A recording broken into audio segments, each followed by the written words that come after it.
There will be times when the struggle seems impossible. I know this already. Alone, unsure, dwarfed by the scale of the enemy. Remember this: freedom is a pure idea. It occurs spontaneously and without instruction. Random acts of insurrection are occurring constantly throughout the galaxy. There are whole armies, battalions, that have no idea that they've already enlisted in the cause. Remember that the frontier of the rebellion is everywhere, and even the smallest act of insurrection pushes our lines forward. Welcome, Rebels, to the podcast of champions. I'm your host, Lord Deathman, and tonight we're gathering at the frontier of the rebellion to discuss the final arc of Andor Season 2, Episodes 10, Make It Stop, 11, Who Else Knows, and 12, Jedha, Kyber, Urso. We'll dissect the fates of Luthen, Clea, Dedra, and Cassian, the shadow of the Dark Death Star, and how Nemic's words echoing across the galaxy shape the legacy of the rebellion. But first, a spoiler warning for all of you rebel scum and Imperial loyalists. This episode is loaded with spoilers for Andor episodes 10 through 12. If you haven't watched, hit the pause button, jump to Disney Plus, and return once you've completed your mission. Don't let us spoil the Kyber for you. And don't forget, our message board at sakar.freeforums.net is your rebel base for theories, debates, and the best Star Wars memes in the galaxy. Subscribe on YouTube and X, search for Podcast of Champions for our exclusive content. May the algorithm be with you. And without further ado, I'd like to introduce tonight's Council of Rebels. Today we have Merv, our lore master and droid rights advocate. How are you doing today? I'm doing very well. Droids, good episodes for these. Indeed, indeed. Taylor, who's always ready to decode Imperial transmissions. How are you doing today, sir? I'm great. Outstanding. And last but certainly not least, we have the Grand Master, the Jedi of analysis, strong in the Force and even stronger with the hottest takes. How are you doing today, sir? I feel the force is with me. Indeed, indeed. All right, then. We've got nothing left to do but go around the hollow table to get the initial impressions of this last arc of Andor Season 2. Merv, I want to start with you, particularly with your thoughts around Episode 10, Make It Stop. That one pivots to Luthen and Clea on Coruscant, with Luthen's faithful mission and his final meeting with Lonnie Jung. What are your gut reactions to Luthen's choices and the episode's tension? Reaction is that Luthen and for us, this feels like the start of the end game. This feels like okay, the charade has gone on long enough. Like we need to start taking some chances if we're going to make some headway.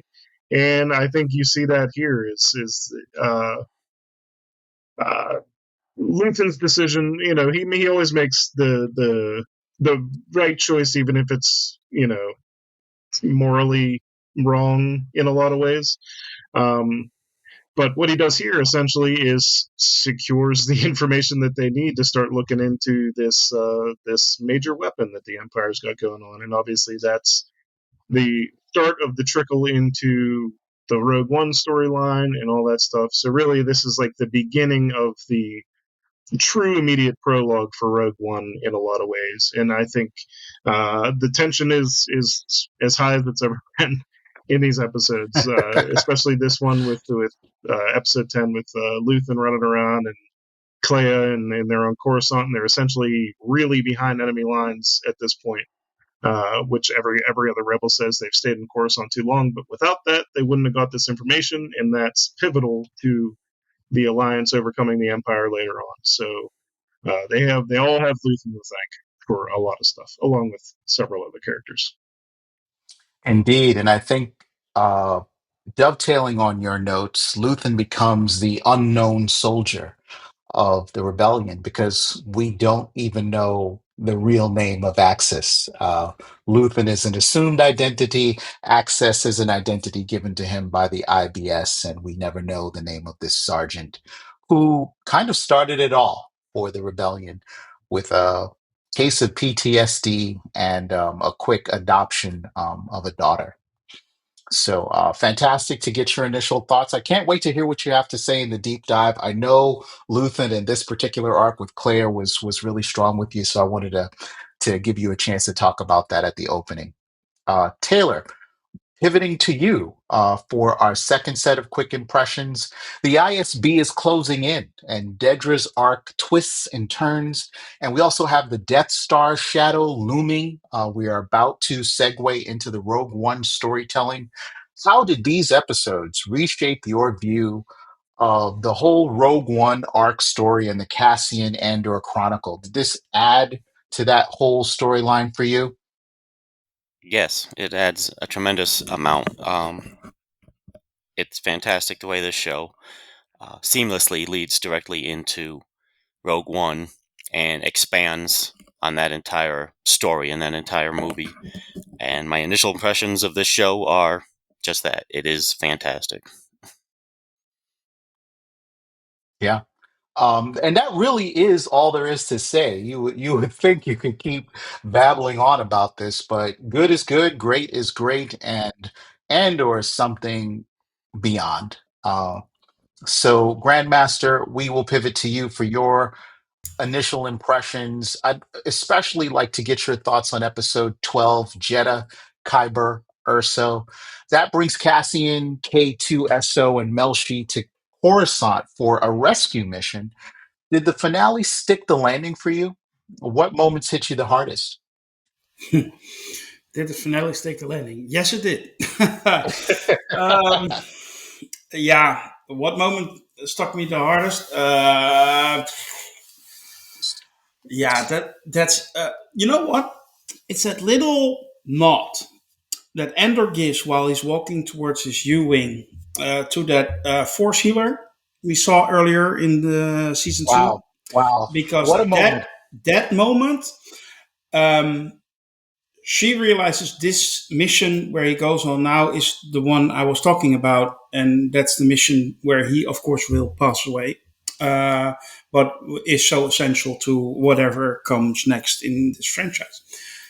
That little nod that struck me the most, and that was amazing. As far as the all three the arc goes, or you know what? No, I'm going to talk about Andor as a whole, season one, season two. Um, I said this on the board or on another board. I don't know, but Star Wars is full with trilogies, and the original trilogy is officially the middle trilogy, but it's also generally considered the best trilogy. There's not much criticism on those three movies. What Dan and Tony Gilroy did, they took the first part of that middle trilogy and made it the last part of an even better trilogy, with Rogue One as a middle part and Andor, the TV series, as the first part, which is an amazing achievement because it's so hard to do a prequel right, because usually it waters down what came before. It doesn't really Yeah. add anything, or it even hurts the property that came before. What they managed to do is enhance the property in such a way that it actually obliterates the rest of whatever this franchise have done, and they created the best story arc in this franchise. And dare I say, they created one of the greatest story arcs in history of pop culture. Um, I do not exaggerate when I say that Andor, Rogue One, A New Hope is my favorite story in pop culture. It's the best story ever told. And I'm now going to go really controversial. Kathleen Kennedy did more in the last 30 years for Star Wars than George Lucas, Dave Filoni, and Jon Favreau did together for the same franchise in the same time period. that's my take on how good I think Andor is, and I give full credit to Kathleen Kennedy for allowing this movie and show to happen. Movie I'm talking about, Rogue One, and enhance this franchise to a level that I did not think was possible. Amazing. You've left me speechless, and that's really hard to do. Well, So we try. we can't give you points for brevity, but we can give you a lot of points for power and passion in your delivery of your initial impressions of the final arc of Andor, season two. It is an incredible story. It does shape the legacy of Star Wars. And I think that there, much like the Rebellion, there is a growing movement of fans out there that are beginning to recognize that Andor may be one of the best achievements in the whole of Star Wars. And I agree with you with your notes as far as Kathleen Kennedy's contributions. I've never understood the hate surrounding her as an executive. She is obviously a very capable woman who is going out on an incredible note, having been a part of producing Andor. So wish her the best in whatever she takes on next. I'm sure it'll be great. That being said, we do have to light up the sabers now and go into our deep dive, dig a little deeper. And once again, I want to start off with Merv. I don't even know where to begin here, Merv. I'm just going to start throwing out some things and see what sticks to the board for you. We've got these incredible locations. We're going to Coruscant. We're going to Yavin 4. We're at the safe house. We're on, Jeddah is starting to emerge as a location in the storytelling. How did the settings heighten the stakes and the atmosphere of this finale for you, knowing that we're just slowly moving into Rogue One territory? Great. I don't know how else to put it, but great. One, it you said it, like Coruscant's always been around. It felt like it's always mentioned. It's in, but this Coruscant in Andor as a whole really feels like Coruscant. You know what I mean? It feels like the city planet that it really is. Like it feels that way. It feels like you could just get lost in the shuffle in this place. So the fact that we spend so much time there, and the fact that we're here again. But as far as like specific settings, that apartment has been around this whole season. They've Yeah. gone to it several times. Andor and Bix lived there for a time. There's been a few meetings, and you can see how, like, a few years ago, he has the 1 year timeline or whatever. A few years later, it's like dilapidated, and there's holes in the wall, and it doesn't look like anybody's lived there for quite a while. And it's just interesting to keep coming back to these set pieces. And it's the same thing with Yavin. I mean, especially in season two, the first time we see Yavin in this, it's just a jungle and there's random uh, mercenary slash rebels. Unincorporated rebels, Yeah, they unorganized. don't they don't have a shack. They're basically their hut is like, it's nothing. And then we see it here within, I don't know, 4 or 5 years or whatever, and it's a full base of operations with power and shacks and huts and housing and all kinds of essentials to this rebellion. So it's really interesting, and I think it'll be even more interesting to rewatch, knowing how prevalent some of these locations are, to see. That was almost the reverse, where the apartment in Coruscant kind of decays over time, and then the Yavin rebel base like grows into this small city essentially. And it's really interesting. You can almost see the population shifting, leaving the Empire run Coruscant and moving to Yavin, just for that small slice of freedom that they have, even if they have to register to fly and all that stuff. So yeah, I think the locations are very important, and as you said, they especially with these last three, they all start coming back to that Rogue One, and Rogue One is full of interesting locations and set pieces and things like that.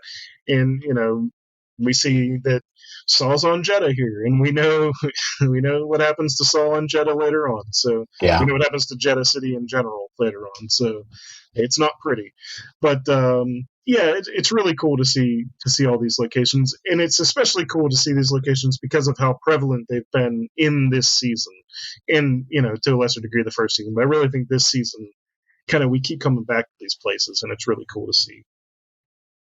Yeah. Just in general, I'll just start. Episode 10, the one Please. you started on, was my favorite episode. I mentioned, I think it was last week or maybe a couple weeks ago, whenever Clea got on my radar. I don't remember how many batches of episodes ago that was, but episode 10 was immensely satisfying because both Clea and Luthen are two of the most interesting characters for me in this entire show.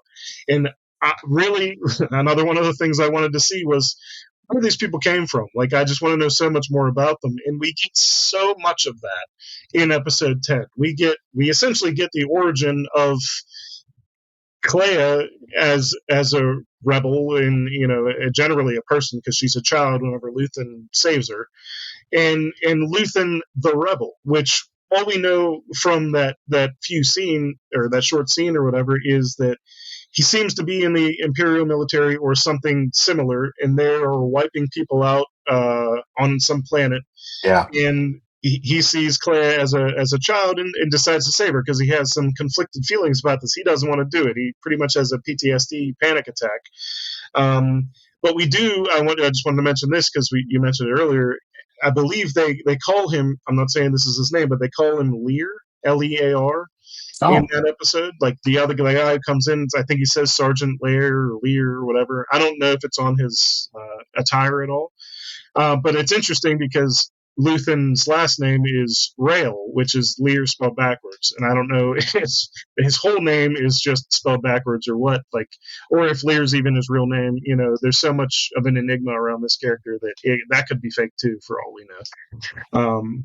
But I did think that was interesting. And then as we see, through the flashbacks, Luthen and Clea, I mean, there's just so much there. I mean, we essentially skip forward with them as much as we're skipping forward throughout this whole season, and we see them develop as rebels, essentially. And we see that it was actually largely Clea who was kind of pushing initially. Yep. Like, I feel like there's a world where if Clea doesn't push Luthen is happy just going about and doing odd jobs and skirting the galaxy without messing with the Empire at all.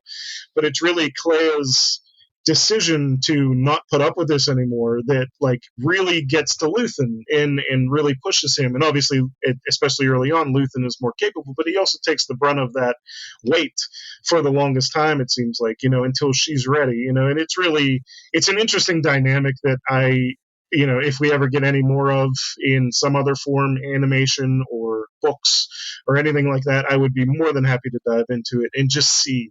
I just kind of want to see this almost lone wolf and cub situation where Luthen and Clea are just gallivanting around the galaxy, causing havoc wherever they can, until they eventually wind up as art dealer and secretary, or whatever you want to call her, in Coruscant, as secretly leading a rebel alliance. I think that is great.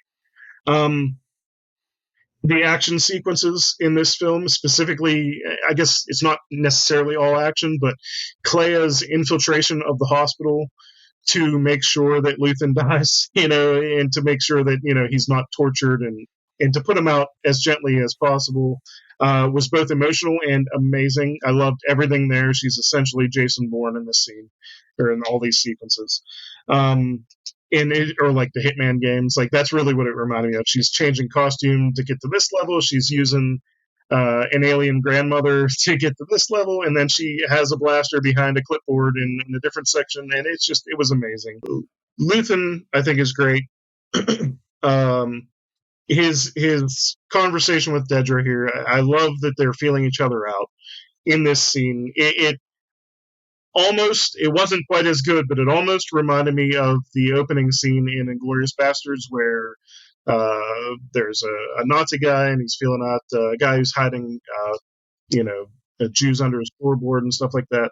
It really reminded me of that, where there's so much more going on that isn't said than is said, and I liked rewatching that scene quite a bit. So episode 10 was probably my favorite of these three, but they're all great.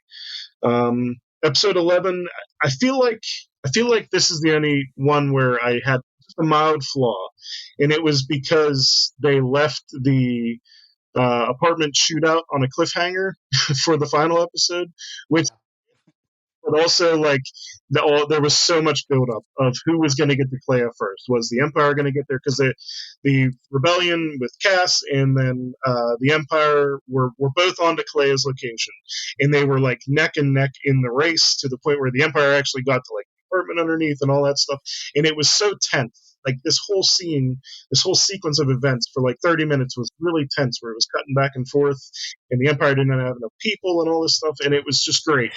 And then it kind of just cuts black as far as an episode goes, and that's where I'm really happy that it came into 3 episode parcels, because if I would have had to wait a week, this episode would have felt a lot worse for me because I think they could have included that shootout and had them flying off the planet, and that would have made that episode perfect. It would have been tense all the way up to the shootout, giving you a little bit of action, and then they get away, but you're uncertain about Clea's fate because she is severely wounded in the combat. Um, Big highlight of that is seeing K2SO. I love K2SO. I loved him in Rogue One. I love him in these the sequence. I don't think he's in episode 10 at all, but he's in episode 11 and 12, and he's amazing. I just love the character so much. He might be my favorite droid. You know, Yeah. he is He's mine. He's mine. he's he might be mine. I'm putting him up there right now because I just love his demeanor versus how brutal he can be at times. I think it's great. Yeah. And then episode 12, big shootout, big action sequence, and then really a lot of it is just the fallout from all this. We see how the Empire, it's unsustainable. They eat each other alive constantly to the point where there's nobody left to run anything, and then they're even more mad that nothing's getting done properly or that these people are failures. Well, stop killing your best people. Stop putting them in prison or nuking them or just showing no regard for it. No wonder they failed. It's just like you can see the writing on the wall. And I think, especially in the Partagaz scene, I think he does see the writing on the wall. I don't think he necessarily has a revelation or anything like that, but I think he realizes that the Empire is not going to last, and that all of essentially what he's been doing for the last however many decades, his ideals are just shot at that point, and he just decides that none of this is for me anymore. Obviously, his alternative was not very great. And then the montage at the end was super emotional. I love the swell of the music in particular. Yeah. I don't really know if it was from Rogue One or if it was a combination or original music, but whatever it was, it hit me like an emotional brick. And by the time we get to Bix and Baby Cass in the hayfields on that other planet, it was close. I wasn't tearing up, but it was close. It was a really emotional, like, little montage there, and it felt weighted because you know how tragic this end is for quite a lot of Yeah.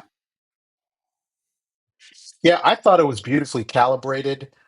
It brought me to a point where my defenses come down, where I'm not thinking overly critical or trying to take notes or look for the flaws. I thought it was a beautiful dissolve from the tone in the world that the Gilroys and company have created with Andor back into the kind of Star Wars hopefulness that we're very much accustomed to. It just seamlessly melts into that with that last shot of Bix, holding her and Cassian's child and kind of looking up at the sky, the swell of the score. We're kind of suckers for falling for this every single time, but it worked incredibly well. And I really appreciate your notes. Anything else you wanted to share in terms of observations on this? but that's one other highlight. Just how much attention to the minor characters this series has shown, to where I rewatched Rogue One afterward, and there's so many things that they do with characters that you don't even really notice, or such primarily Yeah. background characters in Rogue One. Melshi, Draven, and General Radis, for 3 of them on the Rebel side of things, they're all over these episodes, and they're all over Rogue One as well. They're pivotal to this story, and where it goes. And I just love seeing more and more information come out about these characters that, other pieces, Rogue One specifically didn't have time for, and Andor made time for it, and I really appreciate this show for that. Yeah, absolutely. It is indeed a triumph. Thank you so much, Murph, for your commentary on the show. I want to transition smoothly off to Taylor. Uh, Taylor, this is a show that really doesn't shy away from the cost of rebellion. I don't know how you felt about Lonnie's death, but seeing him on that bench with the blaster wound to the chest really hit me pretty hard. There's Deidre's downfall. There's Partagast's moment of reflection when the doors are closed. How did these choices really push the boundaries of what Star Wars could be for you? We haven't seen things like this in Star Wars before. Did this really hit you as emotionally as it did me? Yeah, I'm not going to talk a lot about all the details of the story. The other guys can get into whatever they want. Um, Throughout this show, we've talked about all the parts. We've talked about the writing, the directing, the acting, the cinematography, the um, set design, the costumes, how all of it is spectacular. But then somehow they did that thing that made it not just art, but great art, where they brought all of that together and to the intangible thing that makes it greater than the sum of its parts. All of those great things together would be great, but somehow they brought all those great things together and executed it in such a way that it is more than great. It is mind blowingly well done and emotional and heartbreaking and exciting. And it takes Star Wars to a whole nother level. And Star Wars has been at very, very spectacular levels, but it's like, I'm not saying it's better than anything else that Star Wars has done necessarily, depending on how you look at it, but it is equally good, but in a whole new and unique and fascinating way. So it's opened doors for Star Wars to go places where it's never gone before, and that's fantastic for a franchise that started in 1977 and still has a humongous fandom and has a huge part of pop culture. So that's really all I'm going to say. They achieved what every artist, what every showrunner or movie maker tries to achieve, and that is to bring all these moving parts together and make it greater or the best that it could possibly be and make it all work in unison like an orchestra, playing a symphony that just brings the best out of the audience. That's all I can say about this show. It's just great. Fantastic. I respect your approach to the analysis here. You are right. This simply is a work of incredible fine art that they brought to bear on Star Wars, and I'm really grateful that it exists, and I'm hoping that it helps raise the bar for future content for the franchise. So, for those, including myself, who was prematurely going to put this fandom into its grave, um, rumors of the death of Star Wars have been greatly exaggerated. Moving on to our final champion for deep dive analysis into the final arc of season 2 of Andor. The only thing I have to say to you, Grandmaster, is that I have it on good authority throughout the Rebel network that Rogue One is not only the most watched Star Wars movie on Disney Plus right now, it is simply the most watched movie on Disney Plus right now. And I think that is a testament to the swell of fandom that is embracing Andor and had to revisit Rogue One just to see how well it would line up with the events of that series. How do you feel about that? And what is your deep dive analysis of this final arc? What are your final takeaways? Yeah, it's only logical that Rogue One right now is the most streamed movie on Disney Plus. It's It's logic. So uh, it's awesome, but it's logic. Yeah, where to begin? Episode 10. I want to do a shout out to Elizabeth Dulau. Um, that's the actress that plays Clea Markey in the show. I was amazed to find out this was her first acting job. Yeah. So if you think about that and see the performance she's given, if she doesn't get an Emmy, I riot. It's she was amazing in this whole show, season one, season two, but episode 10. Well, yeah, she sealed it for me. She was really good. As an action, it was an action piece that she was shining in. But before that, her acting, her emotional goodbye to Luthen, both while he was still alive, after she had to end his life. Yeah, with the impact that had on me as a person who was watching the show, that it was so great. The impact. I mean, what I saw was not so great, of course, but um, yeah. But the highlight of this episode still I give to like Murph said, to the little talk that Luthen and Dedra had in the shop. That was so great. The triumph, you can feel the triumph from Dedra, and Luthen already knows he has won, but Dedra doesn't know that. And then that little remark in between where he said there are two things of shady. I don't know exactly how he said it, but he was, of course, referring to Dedra and himself, which was, of course, two objects that are shady origin or something like that. That was a little fun jab at the both of them, and they both knew exactly what he was talking about. And of course, he tried to kill himself, and well, he succeeded in the end. Yeah, Lutheran Rail is one of the performance of Stellan Skarsgård in this throughout this whole show has been excellent, and I really enjoyed everything in episode 10 about him.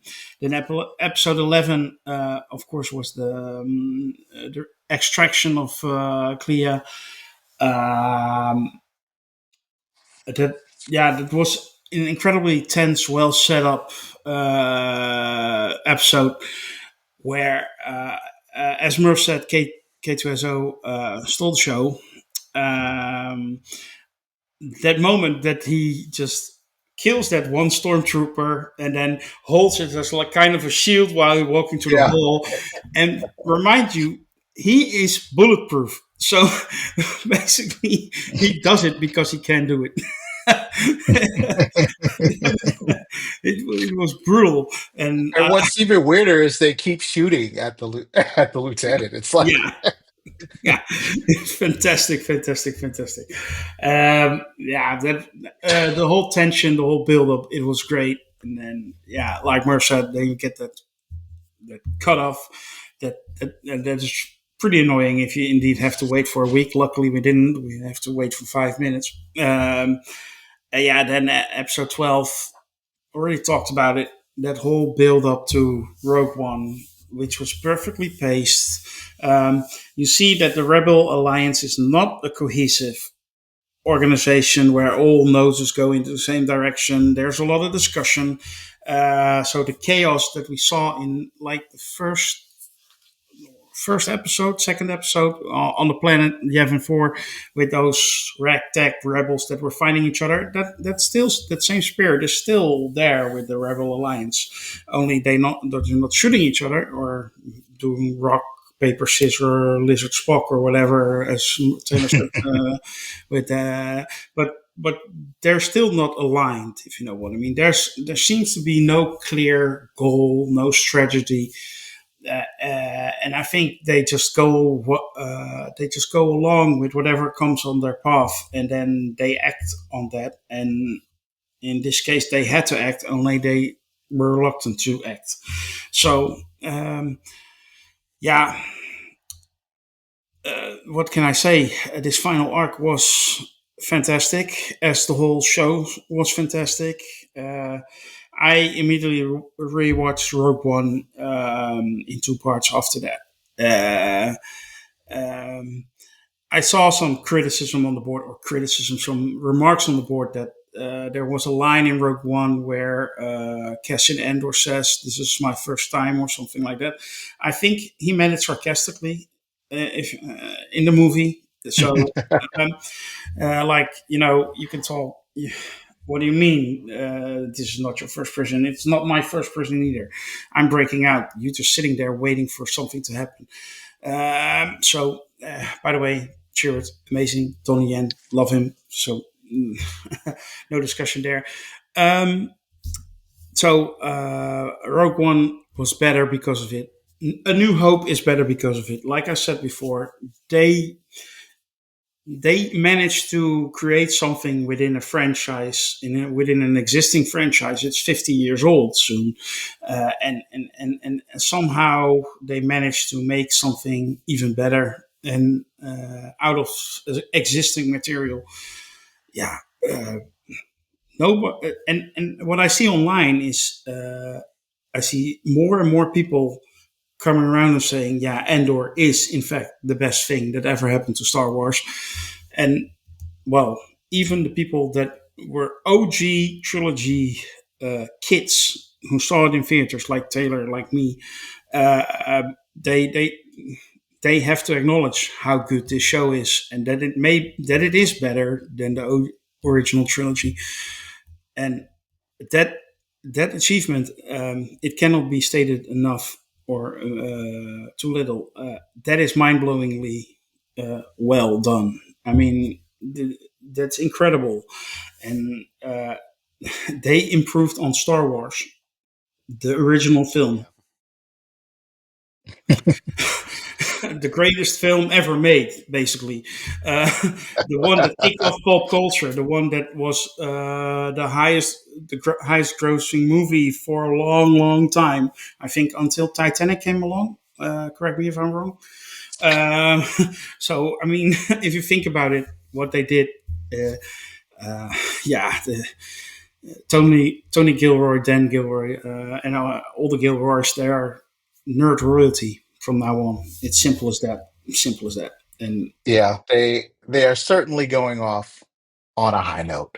yeah, and I can yap about this show and about what it did to me and what it means to me forever, but let's not do that. I love it. Indeed. Yeah, yeah, and again, it's really hard to be overly critical of this show.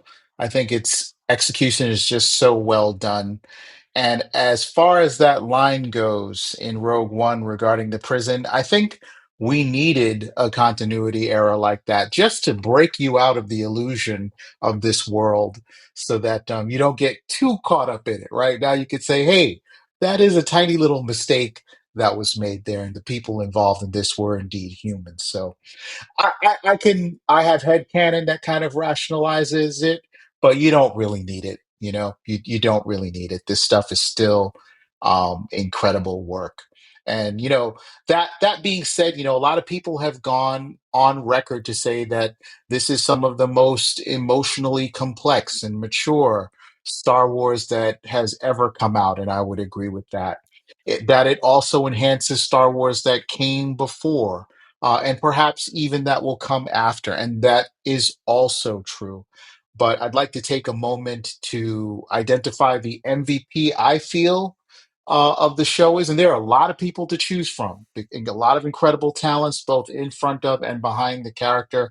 But I feel that none of this works without Diego Luna and his incredibly committed performance to playing Andor. I don't think that there is a moment in this show where he is not emotionally invested and committed to the world that he's in.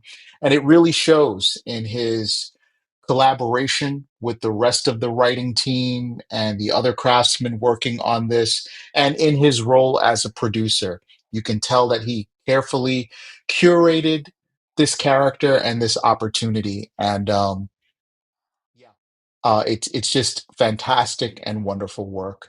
But enough of my gushing. It is time. It is the moment of truth. On a scale of 1 to 10, we need to rate this final arc.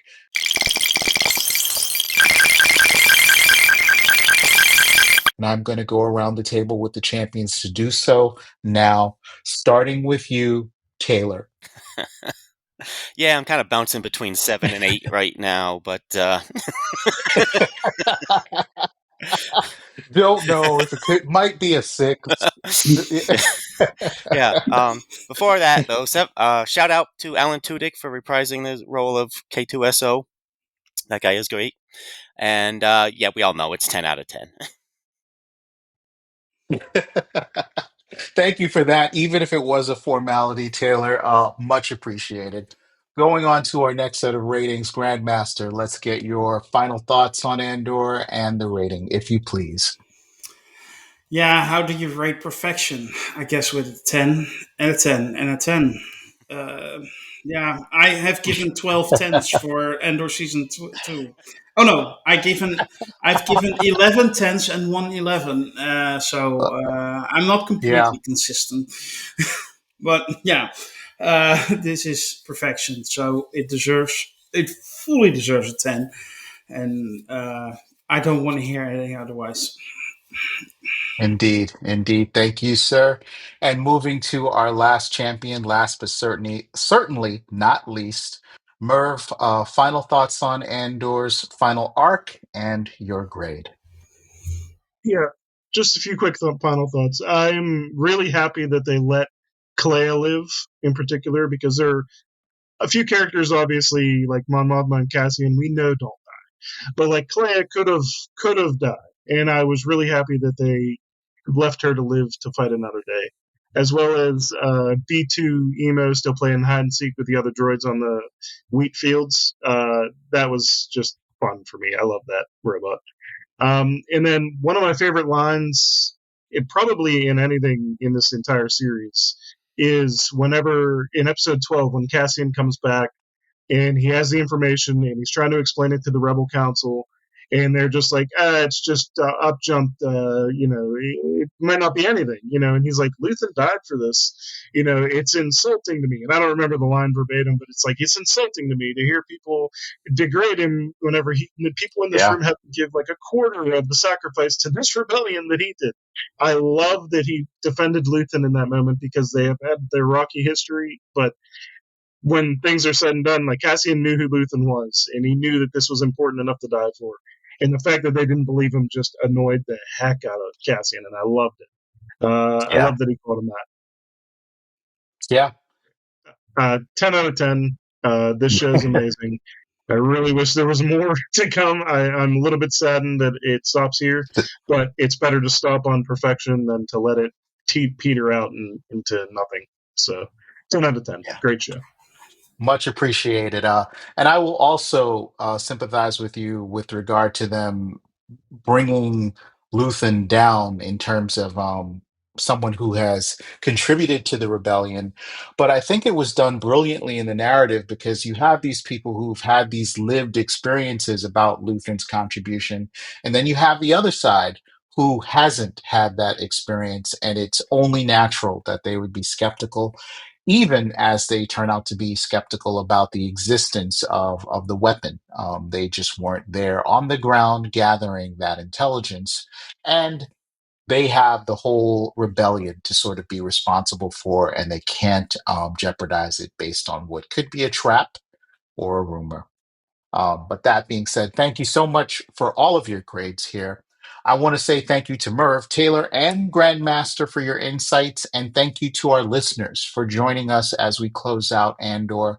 Remember to check out our message board at sakar.freeforums.net and to follow us on YouTube and X for more content. Up next, we've got coverage of the Infinity Saga, Star Trek TNG movies, and Fantastic Four Deep Dive coming to you live and direct.